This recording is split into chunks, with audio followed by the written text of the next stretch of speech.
Welcome to this deep dive. As we settle into this space today, I want to orient us a bit. We are exploring the concept of leadership presence. Right. And I really want to frame this as a practice. This isn't some rigid corporate ideology or a checklist of ways to fake your way to the top. It's about internal alignment. Yes, absolutely. Yeah. It is deeply human. Exactly, because usually when we look for a diagnosis, say you break your arm, the x-ray shows that jagged white line and the doctor just points and says, there it is. It's binary. It's either broken or it's not. Right, you don't have to debate it. But when you step into the world of career advancement specifically, what actually gets people promoted into senior leadership, that x-ray machine, is, well, it's completely useless. Yeah, you are suddenly in very murky diagnostic waters. Really murky. We're trying to pinpoint that elusive it factor, that invisible gravity some people just seem to possess. They walk into a room or, they log onto a virtual call and everyone just naturally defers to them. They carry weight. They carry weight. And that is our mission for today's deep dive. We want to demystify presence. We're pulling from a really robust stack of behavioral data. We've got Daniel Goleman's seminal work on emotional intelligence, Sylvia Ann Hewlett's decade-spanning research on corporate leadership, and some incredible frameworks from executive coach Amy Gensu. It's a great foundation.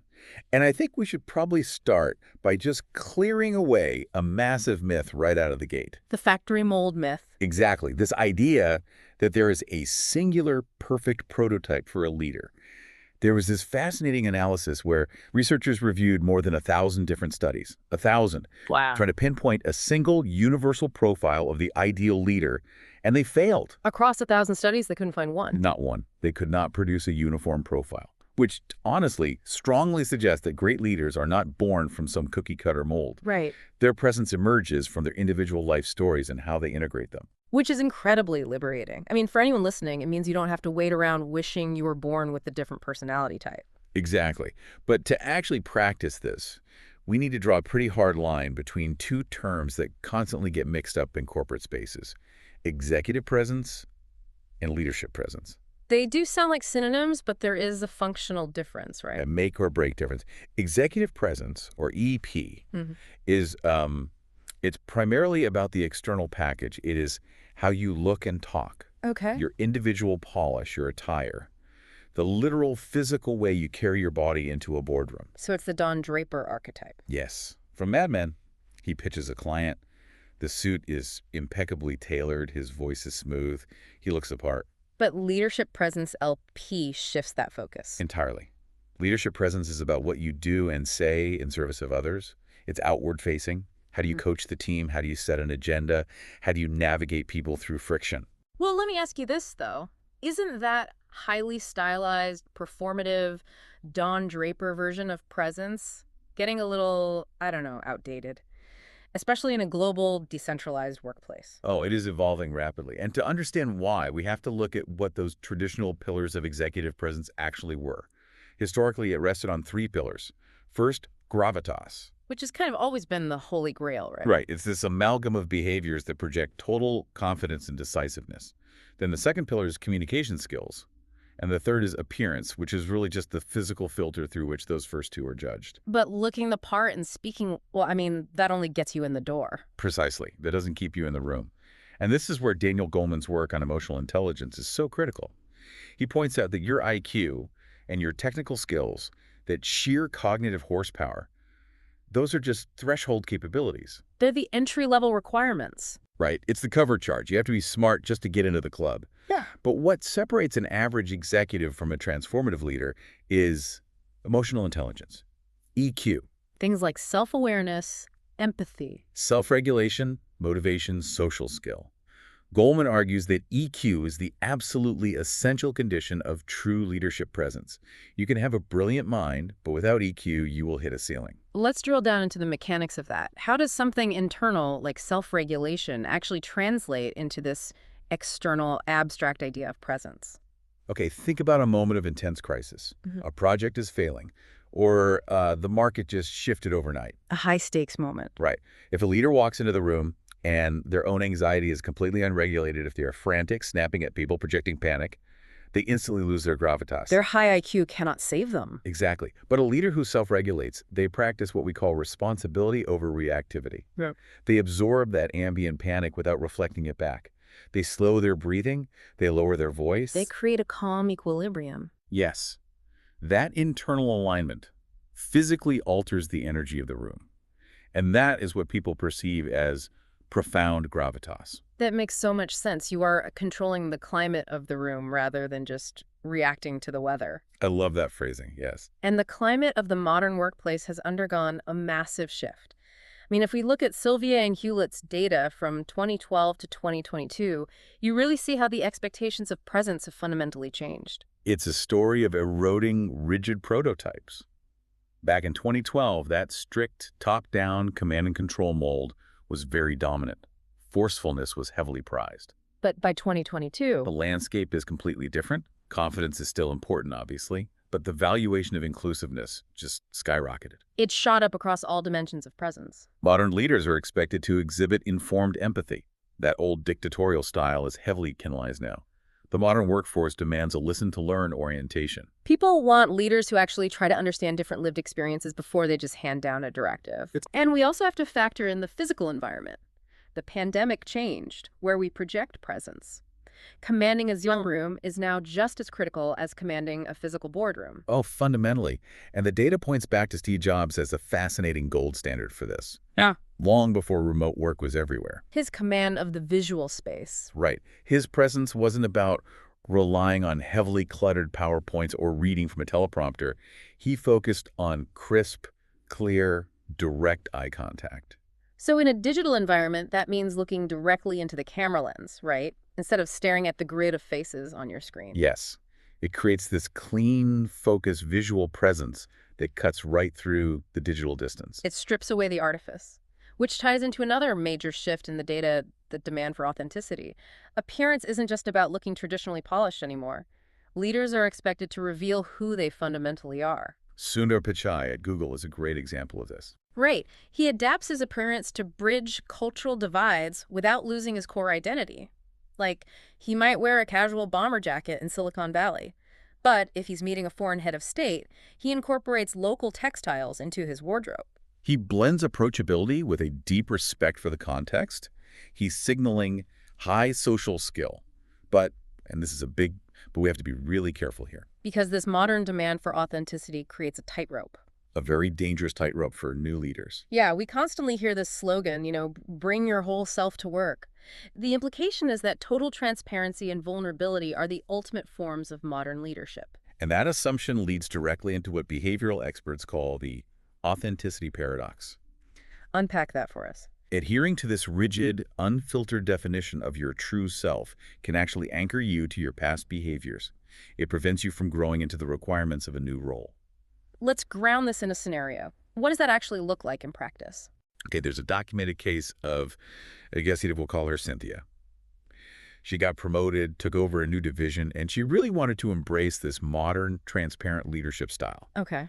In her first major meeting, she basically bared her soul to her new team. She said, I'm excited to do this job, but honestly, I'm scared, and I'm really going to need your help to figure this out. Oh, wow. I mean, I understand the instinct to be relatable, but telling the team you're supposed to lead that you don't know what you're doing, that seems like a massive unforced error. It severely damaged her credibility. And the psychology behind it is so important. Her team was in a moment of structural transition. They were dealing with uncertainty. They didn't need a peer to commiserate with. No, they needed a steady hand. She over-indexed on vulnerability at the exact moment her environment required her to project capability. But let me play devil's advocate here, because there seems to be a conflict. We are talking about projecting capability, but earlier we said top-down forcefulness is out. If I am brought in to lead a turnaround at a failing company, my team is terrified about layoffs. Don't they just want to see that I have the ruthless competence to save the business? Doesn't raw competence trump warmth when the house is on fire? It's a very intuitive assumption that in a crisis, we just want a savior, regardless of how cold they are. Yeah. Machiavelli argued it's better to be feared than loved. Right. But modern behavioral science proves Machiavelli was entirely wrong when it comes to collaborative environments. Really? Yes. When we evaluate any new person, Our brains subconsciously judge two things in rapid succession: their warmth and their competence. Meaning, what are your intentions toward me, and do you have the power to carry them out? Exactly. And evolutionarily, warmth must be assessed first. You have to know if someone is friend or foe. Warmth is the conduit of influence. So if you walk into that turnaround scenario and just project ruthless competence, Before establishing any baseline of trust, you trigger a threat response, you elicit fear. and fear is toxic to productivity. It literally shuts down the cognitive potential of a team. When people are in a state of fear, the amygdala takes over. The prefrontal cortex, which handles creative problem solving, is severely impaired. Wow, so they get stuck. They hide mistakes. They disengage completely. You cannot successfully execute a turnaround if your team's cognitive capacity is compromised by their fear of you. So the mechanics of this, it's about balancing those two signals simultaneously. How do you physically project competence and warmth in the exact same moment? The research highlights some incredibly specific physical cues. To project competence, you literally maximize the physical space you take up. Stand up straight, pull your shoulders back, reach your full height. But to prevent that from looking rigid or aggressive, you counterbalance it with warmth, like shifting your weight to rest on one hip, relaxing the posture slightly. Yes. And you have to monitor your facial expressions, Mm. specifically avoiding the raised eyebrow smile. Right, because a smile with raised eyebrows subconsciously signals anxiety or like an overeagerness to please. It just drains your visual authority. It does. But there is a massive caveat to all this physical stuff. You cannot just mimic these gestures like a robot. Yeah, if you try to mechanically puppeteer your hands, people will immediately read you as calculating. Highly inauthentic. Yeah. True presence requires what experts call inside-out acting. You have to genuinely connect with your own internal feelings of confidence and your genuine empathy for the room before you walk in. The internal alignment has to generate the physical cues naturally, Exactly. which leads perfectly into how you actually build that internal state. Executive coach Amy Jen Su offers a brilliant framework for developing what she calls your signature voice. And a signature voice is essentially the mastery of two distinct capacities. First, your voice for self. Which is your ability to articulate your unique value, your opinions, your boundaries. Right, that is the engine of your competence. Second is your voice for others. That's your capacity to connect with, align, and positively influence the stakeholders around you. That's the engine of your warmth. And if those two engines fall out of sync, you are in trouble. Big trouble. If you lean entirely into your voice for self, you develop this aggressive driving voice. You just become a steamroller flattening people in meetings. But if you overcorrect and lean too much into your voice for others, You shrink into a passive, supportive voice. You prioritize harmony so much that you stop advocating for your own ideas and you just fade into the background. you become highly agreeable, but entirely uninfluential. So, to maintain that equilibrium, Sue offers the ACE framework: assumptions, communication, and energy. Let's walk through that. The A is assumptions. This is about getting your internal house in order, right? Building the foundation for that internal authority. Yes, assumptions refers to your internal mental conditioning. You have to continuously clarify your personal value proposition. Why are you in this role? What unique perspective do you bring? Because if you are internally anchored to your actual worth, you naturally project a quiet confidence. Exactly. You don't feel the need to overcompensate with that aggressive driving voice because you aren't operating from a place of insecurity. Okay, so if the internal mindset is locked in, the C is communication, how you project that outward. The framework outlines 3 levels of listening, Right. and we can skip the basics. Level 1 is surface listening, nodding, eye contact. Level 2 is issues-based listening, parsing facts to solve a problem. But level 3 is where advanced presence lives, emotions-based listening. This is the separator. Emotions-based listening is the discernment to read the unspoken motivations and anxieties driving a conversation. What does that sound like in a high-stakes meeting? Imagine you're implementing a new software system. One of your senior managers crosses their arms, sighs, and says, "Fine, if that's the timeline, we'll just have to make it work." Okay. Surface listening hears agreement. Issues-based listening hears a timeline constraint. But emotions-based listening registers the crossed arms, the heavy sigh, the clipped tone. It recognizes the underlying state. Right. It recognizes that the manager isn't just annoyed by a schedule. They're probably terrified. Their team lacks the training to hit the deadline, and they fear public failure. So a leader with true presence addresses the fear, not just the spoken agreement. Exactly. You address the emotion, which diffuses the It resistance. requires so much focus, which brings us to the E in the ACE framework, energy. Energy is the culmination of your self-awareness. It asks you to constantly evaluate the physical and emotional frequency you are bringing into a space. If you bring a frenetic, high-octane energy into a tense room, you just exhaust your team. But if you manage your internal state to project a calm, stable, grounded energy, you act as a regulatory force for everyone else. You become the anchor. Now, we've covered the mechanics beautifully, but we need to introduce a serious reality check here. We do. All of these frameworks inherently assume a level playing field, and the demographic data makes it painfully clear that the playing field for career advancement is not level. It is a vital distinction because the historical code for executive presence, the specific type of gravitas, the communication style, the acceptable standard of appearance that was written over decades, by and for a very specific demographic. Primarily white men. So what happens when a leader doesn't fit that historical mold? The statistics are stark. Professionals of color currently hold only about 11% of executive posts in corporate America. And a staggering 56% of minority professionals report feeling held to a much stricter, more unforgiving code of standards regarding their presence. 56%. This structural friction creates what sociologists call bleached-out professionalism. It's a heavy term, but it's accurate. What is the actual mechanism of that? It describes the intense cognitive and emotional load required to code switch. To conform to these outdated standards, many professionals of color feel forced to actively suppress vital aspects of their cultural identity. Their natural communication styles, their background. Right. They spend valuable cognitive energy editing their authenticity just to be perceived as competent by the dominant culture. And that energy is entirely drained away from actual leadership and problem solving. And to compound the issue, they're often operating in a complete feedback vacuum. Yes, the data indicates minority professionals are significantly less likely to have a senior sponsor advocating for them behind closed doors.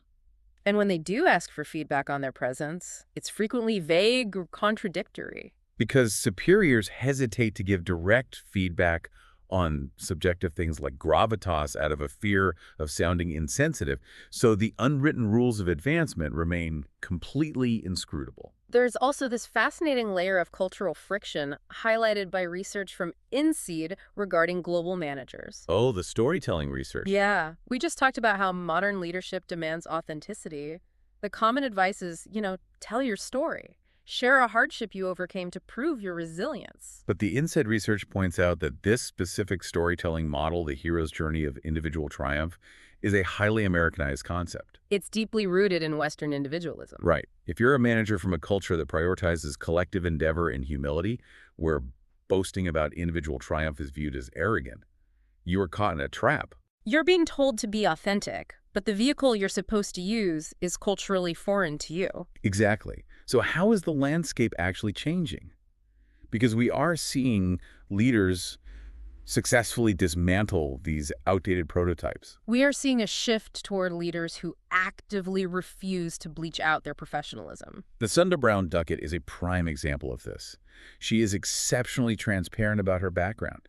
She actively discusses race and identity with her teams. Right. She openly shares the realities of her lived experience, explicitly stating that she brings the, quote, best version of the Sunda, all of me, to the table because I want everyone else to do the same. She is modeling the exact inclusiveness the 2022 data says people are desperate for. And we also see leaders changing the structural definitions of capability from the top down, like Jeannie Rometty during her tenure at IBM. She aggressively prioritized hiring what she called new-collar workers. Individuals from less advantaged backgrounds who had the skills but maybe lacked the elite four-year degrees historically required. She fundamentally changed the diagnostic criteria for talent. And it wasn't just a moral exercise, it was a strategic advantage. Yeah. She brought in highly capable, loyal talent that helped the organization weather severe labor shortages. It proves that redefining presence is a business imperative.